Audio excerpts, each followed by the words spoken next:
Hi friends, welcome to Vivikta cooking. ఇవాళ మన recipe వచ్చేసి పచ్చి మామిడికాయతో పచ్చడి అండి. ఈ పచ్చడిని చపాతీ రైస్లోకి చాలా టేస్టీగా ఉంటుందండి. 2 నుంచి 3 రోజులు నిల్వ కూడా ఉంటుంది. తప్పకుండా ట్రై చేయండి. మరి ఈ పచ్చడిని ఎలా ప్రిపేర్ చేసుకోవాలో చూద్దామా. ముందుగా ఒక పచ్చి మామిడికాయని తీసుకొని వీడియోలో చూపించిన విధంగా కట్ చేసుకోవాలి. ఇలా 2 ముక్కలుగా కట్ చేసుకొని పక్కన ఉంచుకోవాలి. ఇప్పుడు ఇందులోకి బాగా పండిన 3 టొమాటోలని వీడియోలో చూపించిన విధంగా 2 ముక్కలుగా కట్ చేసుకొని పక్కన ఉంచుకోవాలి.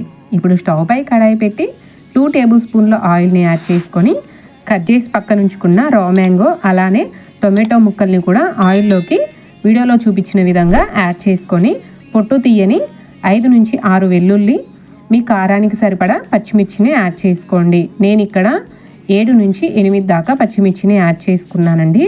ఇప్పుడు ఈ విధంగా మూత పెట్టుకొని 2 నిమిషాల పాటు కుక్ చేసుకోవాలి.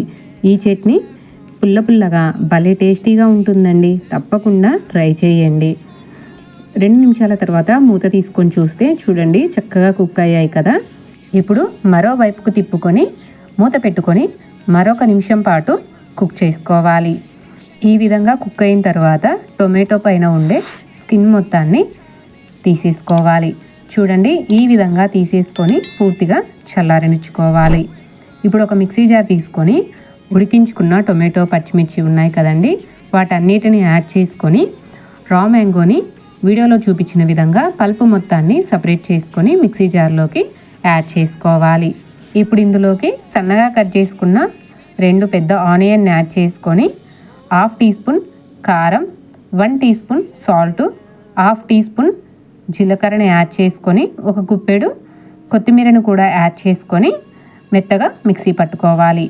ఇంతేనండి, ఎంతో సింపుల్గా రా మ్యాంగో చట్నీ రెడీ. మీరు కావాలి అంటే పోపు ప్రిపేర్ చేసుకొని యాడ్ చేసుకోవచ్చండి. నేను పోపు వేయట్లేదు.